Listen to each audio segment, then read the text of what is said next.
This episode of the Reviving Vet Med podcast is brought to you by Reviving Veterinary Medicine, where well-being and sustainability in vet med are more than just buzzwords.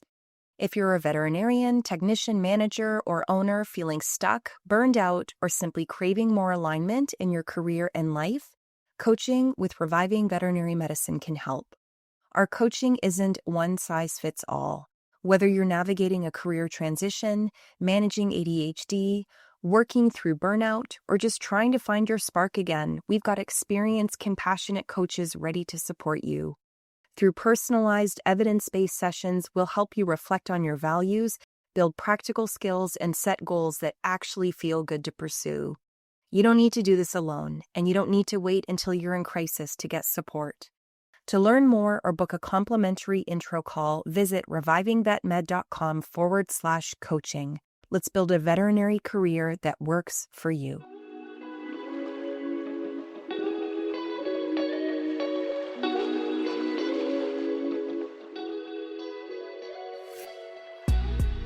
Hey everyone, welcome to another episode of Reviving Vet Med.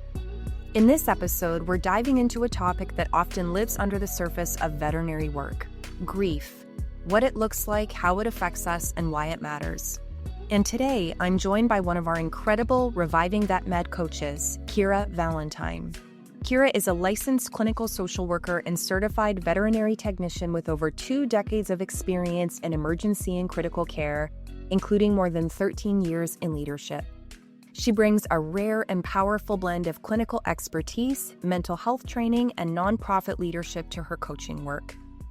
So whether it's losing a patient, stepping away from a role, or simply holding space for others suffering, we talk today that grief weaves through the everyday experiences of veterinary professionals.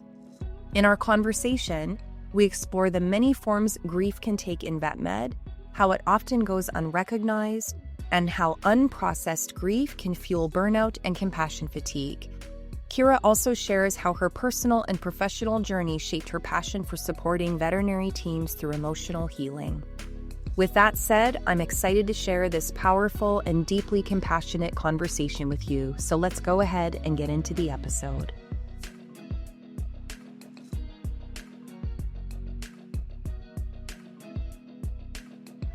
This is the Reviving Vet Med podcast, and I'm your host, Dr. Marie Hollowaychuk. And my mission is to improve the mental health and well-being of veterinary professionals around the world.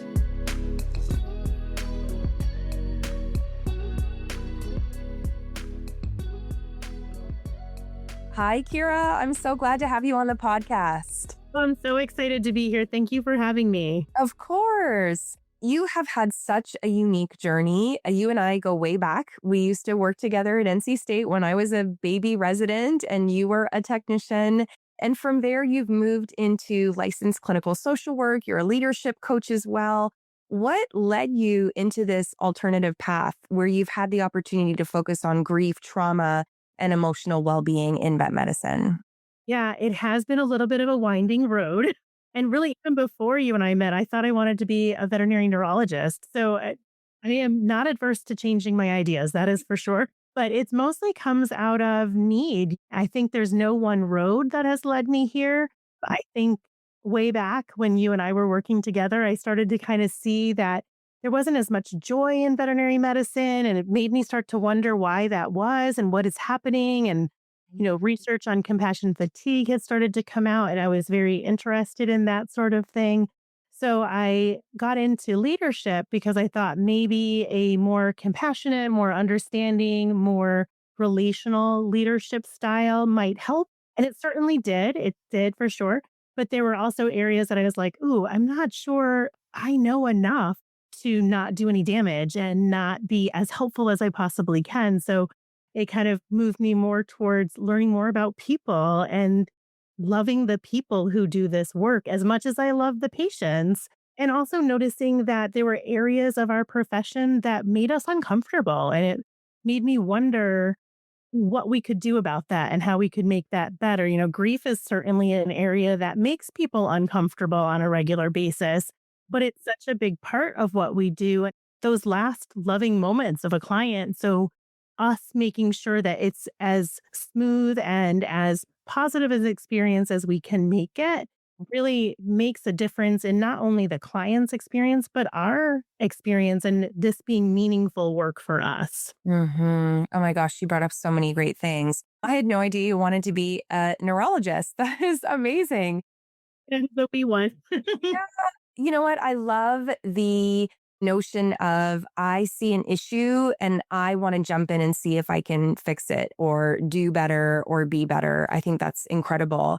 Something you said really stuck with me, and that was this notion of the interplay between the client's experience and the team's experience when it comes to an end of life situation. And I'm reminded of an article that was published, I think it was in the Vet Record a few years ago, done through research that was done at the Ontario Vet College. And they interviewed team members to ask them about their experience with euthanasia, because I think the public perception is that euthanasia is so hard. I don't know how you do that. This must be the worst part of your job. And it was so interesting to read in that study that, in fact, when the end of life situation unfolded peacefully and nicely, and the client had a good experience, then that did in turn have a positive experience on the well-being of the veterinary team members, which is something I hadn't really thought of before. But looking back on my own experience, I can totally see, yeah, like when a euthanasia goes well, I feel so grateful. And as you said, this work is so meaningful that I can offer this peaceful passing for this family. That relational piece, right? That piece where we're not here just for the animals. Like that's the beauty of veterinary medicine. There's always a human attached to these animals that we love, but finding meaning and just being in the presence of that loving relationship between the owners and their pets be incredibly meaningful for us too. Like my mentor actually says that all the time. She runs a grief support group for our two hospitals. And she says just, it's so honoring to be in the presence of such love. And I think that some of the clients are like, oh, wait, oh, my grief is love. Ding, ding, ding. Like that makes so much sense to them. And that's not such a taboo. It's like, oh my gosh, well, I can talk about love. I love my pet. Of course I love my pet. It makes it just such a easier topic to discuss when you kind of reframe it in the light of love. Yeah, I love that. Gosh, what a great way to reframe it for sure. Make it more accessible. Speaking of grief, that is a constant undercurrent of the work that we do. Like, yes, euthanasia can go really well, but there are some times we're euthanizing patients that we've been caring for intensively for more than a decade or whatever it might be. And yet we don't often talk about it. How do you define grief in this context? And what are some of the ways it shows up in the day-to-day lives of the veterinary team members? I think most people do think of grief just as it relates to death. That's just a tiny sliver of what grief can be. Really, the definition of grief is the feelings that come about from any kind of loss, and they can be any loss, real or perceived. I think in veterinary medicine, we do see quite a bit of death because no pet lives as long as we want them to, and our lifespan is so much longer than theirs. So we do see that life cycle more often than other professions for sure. But I do think that we can experience losses in other ways too. And they might be big, they might be small, and it's different for everybody. And I think you were starting to touch on a little bit of, this is the client's loss and how does it impact us? I think we don't want to rob the client of those experiences, but it's still grief for us too, because like you said, sometimes we are seeing these patients from the time they were puppies to the time they're old and gray.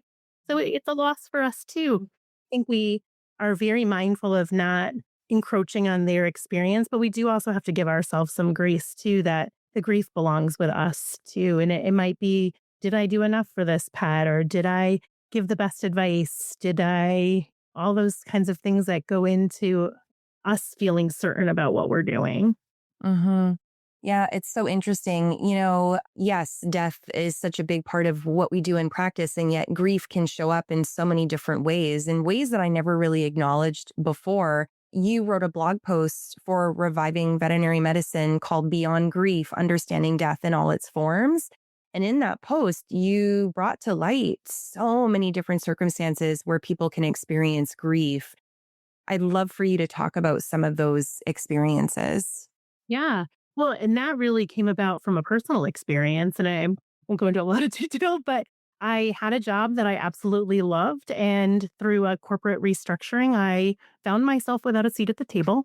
And I found myself just so desperately sad. And it didn't really occur to me at first that it really was grief because I had lost this job. But it was really after talking to my husband, and he was like, well, yeah, you're not doing what you used to do every single day, and your life is very different than it was even a week ago. I'm like, oh my gosh, yeah. So by calling it what it was, I was able to start really thinking about it in a different way Mhm. and thinking about why did that job matter to me so much? What parts of that job did I absolutely love and are going to look for again? And what parts am I like, oh gosh, I am so glad to be done with another 8 a.m. meeting. I don't want to do those again.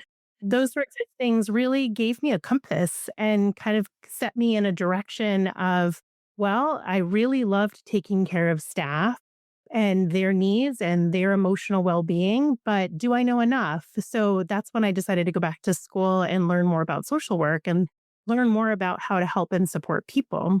Uh-huh. In that regard, grief can be a compass for any of us. We're finding that we have a loss and it is really impacting us and it's really affecting our day to day. And if we can get a little bit of perspective and say, well, why? Why did that loss hit me so deeply where another loss, maybe I just kind of rolled with it and went through it? That might give us some insight into ourselves and teach us something about ourselves that our feelings are telling us where our thoughts were kind of keeping it from us. Mm. Or, the reality of, well, how is it going to make that work? But your feelings are probably more honest than any thought you can have. So if we can pay attention to those, grief can actually be such a positive thing for us. And it can actually show us what matters to us and what we're passionate about and what we really, really love. I love that. Again, such a great reframe, right? To look at grief as like I don't know, a signpost or something to like what is really underneath. I think of anger in that way. I tell people for the longest time, I thought anger was bad. I should never be angry and I should never lose my temper. And certainly we have to be mindful of our actions when we become angry, but it's really helped me to recognize that anger is a secondary emotion. Like it's always because of something, some experience of envy where you recognize, I want that and I don't have it, or embarrassment, like I'm feeling embarrassed or maybe even shameful that I'm in this experience. And so I'm going to defend myself by getting angry or deflect or hurt feelings or all of these different things. So I love that reference in terms of grief as well. It's interesting. So what I'm hearing you say is that we can really experience grief because we lose a job, or maybe we lose a team member. Maybe a team member goes to another practice, right? Or the practice gets sold to corporate and now we're in this like new structure and we've lost that autonomy that an independently owned practice has. It's interesting because I recently, in preparing for our conversation, I did a bit of a lit search on grief and I was shocked at how little there is out there in the veterinary space specifically. But one paper came up, and that was a paper that came out of Lincoln Memorial University College of Vet Medicine, where they were interviewing vet students early in the pandemic to assess their response to the uncertainty of the pandemic. And the big theme that came up for them was around grief, like this uncertainty grief of like, what does the future hold? And this anticipatory grief of like, we're not going to have our graduation. We're not going to finish our rotations. What are your thoughts in response to that? Is that something that we can maybe apply in different situations in vet medicine? Yes. And how real is that feeling? And we're only just seeing that now as we're getting a little bit further away from the pandemic. And when things opened back up, we're finding that interns and students at the time are feeling like kind of that loss of clinical rotations and that loss of in person rounds and the loss of graduation. And how is that impacting their clinical practice now? Are they feeling like, well, I didn't have those things. So am I good enough? Do I know enough? So those could be entangling with all sorts of other emotions about feeling not good enough or imposter syndrome and that sort of thing, which my gosh, we suffer from enough in veterinary medicine as it is, but adding in the I didn't have the traditional experience as other veterinary students or other technician students can really be impactful for you just feeling comfortable and confident in your day. And those were really losses. Those were grief. I was expecting to be able to go to grand rounds and I was expecting to be able to hear that clinical professor that I've heard about speak to us, or, I was looking forward to who was going to be my graduation speaker. Those sorts of things, they might seem silly to some, but they are really impactful to others. And it just depends on your personal perspective of what matters to you and what were you really looking forward to and how is that going to change how you look at things going forward. Gosh, as we get into this conversation, it just really reminds me how complicated grief is. I think about going back to what we started with, which was our pets, our patients. When a client loses a dog, for example, they don't just lose the dog, but they lose that daily routine of taking the dog for a walk, right? Or the daily presence of like their dog in the office while they work. And I think about these situations as well. And similarly, yeah, those daily changes that can happen. I remember when I first got hired at the Ontario Vet College after my residency, and there was a very renowned surgeon who had been there for a very long time who had suddenly passed away before I arrived. And it was still recent enough that it was very heavy. You could see that when people talked about this surgeon that they were very emotionally affected. And one of the biggest things that I heard was from the residents in training was I was so looking forward to working with him or learning from him or all of these things. So it's, again, not just the loss of this colleague, this friend, this mentor, but this loss of what could have been. So yeah, it's just so multifaceted.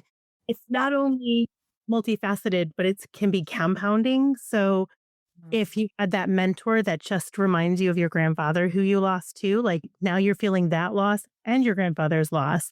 It can be, it just like there's so many things that can get wrapped up in it. And it might feel selfish because that professor you hadn't even met, but you could look forward and be like, oh man, I was really looking forward to learning from that person. That's a loss for me. And we shouldn't feel selfish when we feel that kind of grief because it's a feeling and that is truly how you're feeling. And that mattered to you. It doesn't matter that you didn't know him. It's that what you were dreaming about isn't going to happen now. And that is a loss. It's so interesting. So I think that dovetails really nicely into the next question I wanted to ask you, which was around veterinary professionals not feeling entitled to grieve, whether it's after a euthanasia, a patient loss, leaving a job, or like losing a colleague like this. What will you say to somebody who feels that their grief isn't valid or big enough? It really is such a personal thing. And something that maybe 10 years ago wouldn't have affected you might be affecting you now. And it's just your feelings. Feelings, we often think about feelings as being good or bad or negative or positive. Really, all feelings are just feelings. And the human experience is having an array of experiences. And being able to recognize what that feeling is really where the learning comes and really the self expression comes when you can say, ooh, that's hitting me when I didn't expect it to. What is that? Oh, it's a loss. Or maybe I need to do some self reflection of why did that particular pet hit me? Did it remind me of one of my dogs growing up? Or did the owner look like my mom? Or those sorts of things. You don't really know necessarily why a feeling is hitting you until you take a moment. And maybe that moment is not the best time to do it because I think we often feel like, oh gosh, we have a responsibility to keep it together so that we can treat the next pet. So we're going to just shove that to the side and kind of keep going with our day. But if we don't at some point reflect on why did that one hit us, it's going to compound and it's going to like get bigger than it needs to be. And it's going to be harder to like disentangle. Like, it might be, at the end of your day before you turn your car on. It might be take an afternoon and go see a movie and you think about it a little bit. Those sorts of things in the shower where you're shampooing your hair. Sometimes people have the best ideas in the shower. Totally. But we do need to like be brave enough to take that moment to do some self-reflection so that we can truly understand what matters to us and why it doesn't matter to us. Yeah, I love that. It's so interesting. So many things come up as I hear you talking about that. And they're all like words of wisdom from social workers I've worked with in the past. And the first one is we need to name it to tame it, right? Just recognizing, you get to your car at the end of the day and you're like, well, that was a horrible day. Well, let's stop for a moment and think about what was horrible about it. What am I feeling? What's coming up for me? What are the thoughts, feelings, et cetera, that are arising? And when you stop to recognize, wow, we lost one of my favorite patients today, what I'm feeling is grief, then we can start to process it. And like you said, prevent it from compounding. I think the other thing is, and this is something that I've said to a lot of people, coaching clients and others, even in my family or my life, you got to feel it or it's going to keep coming up at the most inopportune times. Like if you keep shoving those feelings away, then at the worst, you're going to be in a situation that totally doesn't feel called for. And suddenly you're going to be a puddle of tears because it's those feelings that you never processed from something that happened before. And they're going to find a way to come back up, whether you like it or not, until you can properly process them and move on. You're like cataracts. They just keep building layers yeah, and changing your lens. And it keeps like distorting your vision. If you really want to be able to see clearly again, you got to get those taken care of. You got to get that to the underlying cause. I love that. So when we don't process our grief, how can it contribute to burnout or compassion fatigue? And what are some signs that a person might be impacted by grief, like more deeply than they realized before? Yeah, it's so funny to me because, well, not funny, haha, but you know what I mean? That people are always just surprised to find that the problem is them. Mm. Things happening with them. Because one of the things that I see a lot of times with compounded grief and compassion fatigue and burnout is the blame game. And they thinking it's like everybody else would just do what they're supposed to do. My life would be so much better. And it's like, ooh, but let's figure out what's going on with you and your feeling about things, which is so scary sometimes to have to really think about yourself and really think about how you're feeling, because it's so much easier to just say, well, somebody else should change. So a lot of times I see the blame game happen and it's like, oh, but what's happening with you? And they're like, no, not, we're not here to talk about me. We're here to talk about this TA isn't working. It's like, well, no, I'm here about you and what's happening with you. So that's one of the things that I see a lot of the times. I think Ernie Brown said that too, that blame is just a discharge of pain and discomfort. So you're feeling uncomfortable about what's happening. It's so much easier to turn it outward. So when you start to see a coworker or a staff member or even yourself start to kind of think it's everybody else, that's the time to stop and get a moment of self-reflection and maybe through with a trusted person and be like, I am feeling like everything is everybody else's fault. What is happening with me? But we also see grief is, it's specifically related to a loss, but the symptoms are very similar to depression and anxiety. You might be feeling fatigue. You might be feeling just the blahs, being able to sleep really well, not eating really well. Hypervigilance. Oh, that's another one that we see a lot. And we always looking for the next threat and you're always like waiting for the next thing to happen or taking on the world as your responsibility and everything has to be done by you, kind of that isolation. So those are things that kind of can be confusing because the way depression and anxiety is diagnosed is how deep it is, how impactful it is on your life, and how long it lasts. Where grief can show the same symptoms, but it's specifically related to a loss. So I want to put an asterisk on this conversation that even though the symptoms are similar, if you're finding that you're not being able to function your daily life or it's really persistent, that's the time to seek medical care and make sure that it's not a true depression or a true anxiety. Or if you can't think of like, what loss am I having? I'd want to make sure that people are getting the care that they need. Yeah. Because the symptoms they are so overlapping. Totally. And it's even the same with burnout, like in the later stages of burnout, there's a ton of overlap with depression. And I remember reading a really comprehensive paper dissecting how do we as mental health providers or other caregivers differentiate between depression and the late stages of burnout. And it does ultimately come down to the cause, as you said, like with burnout, it's usually or often a work-related phenomenon, right? So there's some issue with work.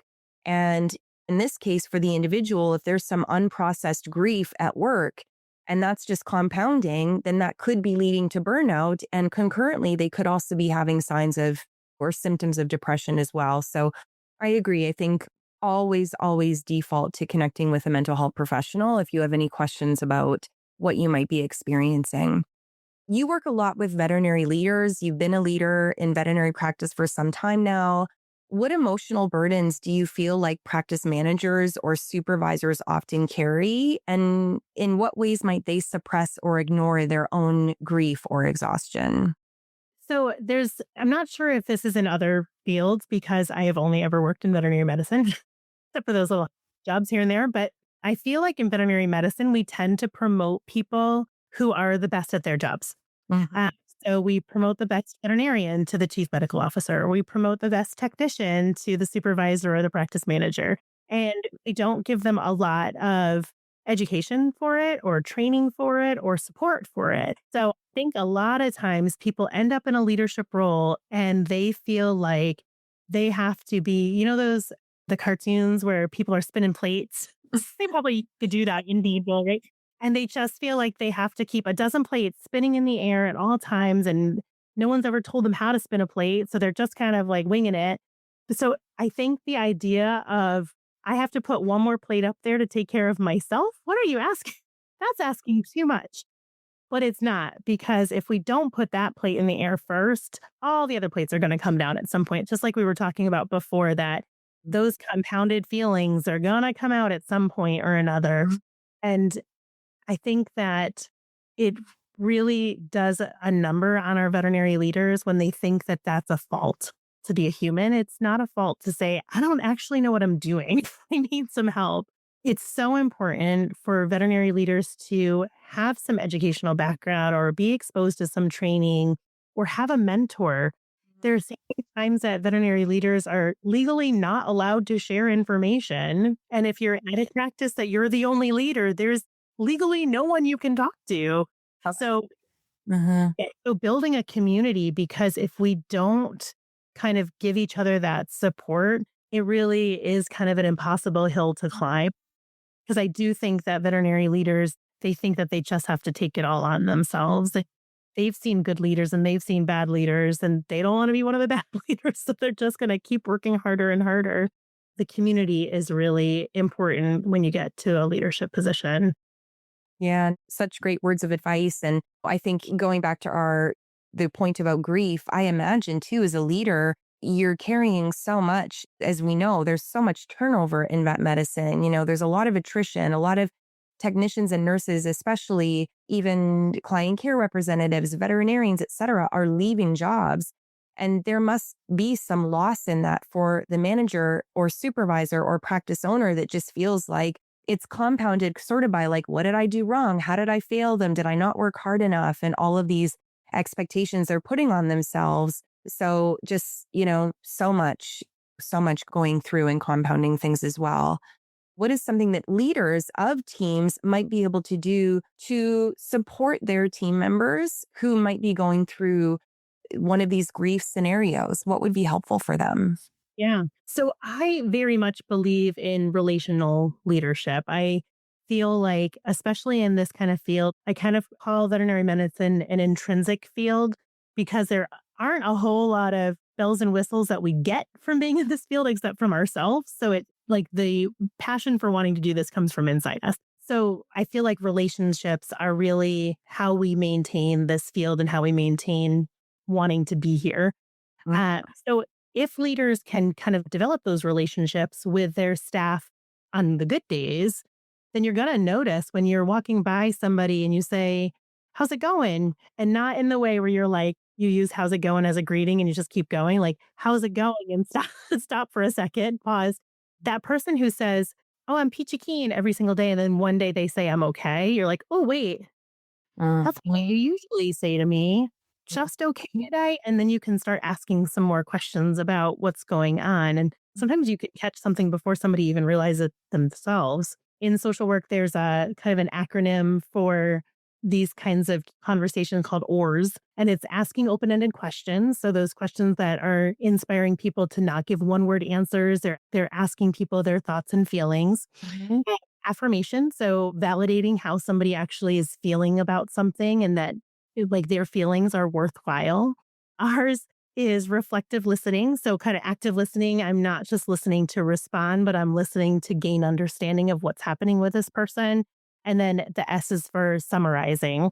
So being able to repeat back that I'm understanding what you're saying and my words are kind of also validating what you're saying to me. So if leaders can learn those kinds of communication skills, it really does make that relationship more solid. So people feel more comfortable when something's not going well to be able to say, actually, you're right. I'm not great today. And sometimes it's something happening outside of work and they just need to kind of spill their guts a little bit. And that's okay. In my office, I have an emotional chicken that people are allowed to hold Gosh. and they need to hold Eleanor. She's a knit. Stuffy or a live chicken? She's a knitted. Okay. Imagine if I had a real hen. That'd be so fun. Uh, but yeah, sometimes people just I'm like, just to clarify. yeah, so they can come in and sometimes you just need to give Eleanor a hug and that's fine. But sometimes it's something that I can actually help with. I'm feeling a little overwhelmed today and I can kind of help figure out priorities with them, or we're missing some supplies that we really need to do our job. Oh, let me look into that. Oh, we have 3 of them broken. Let me see where they are and repair. So sometimes it's something that I can quickly do something about, but sometimes it's just they need to talk about it. Yeah. But having that relationship makes that just okay into something meaningful and something maybe we can do something about. I love that. You have such great wisdom and advice to offer. I love that you're really working towards supporting other leaders because, as you said, so many of us kind of fall into these roles, but we don't really have the training and skills. And so I love tangible things like the ORS acronym and other things that can be helpful. As we wrap up towards the end of our conversation here, what is one grief-related insight or practice that you wish every veterinary professional had in their back pocket? I think we've already touched on it a little bit that grief is not necessarily a bad thing. It's just a feeling. And really, we can use it to kind of guide us and give us a compass and show us what is really meaningful for us. And I think that if we can look at it as something that's not scary, that should be shied away from, we can learn so much about ourselves and the people that matter to us. I love that. Okay, then last but not least, the final question, what does reviving veterinary medicine mean to you as a phrase? Yes. Well, I mean, first, I love the double meaning because as criticalist, you probably have revived plenty of patients, but also just love the idea of bringing back meaning and joy and fulfillment in this field because I love this field. I love the people who do this work and I love the animals that we save. So bringing this into more of a long-term, sustainable, fulfilling career, it just makes my heart sing. I love it. I feel the exact same way. And I'm so glad that we had this time together today. Such great thoughts and perspectives that you shared with us. So thank you so much for your time today, Kira. Thank you. Have a great one. Yes, you too.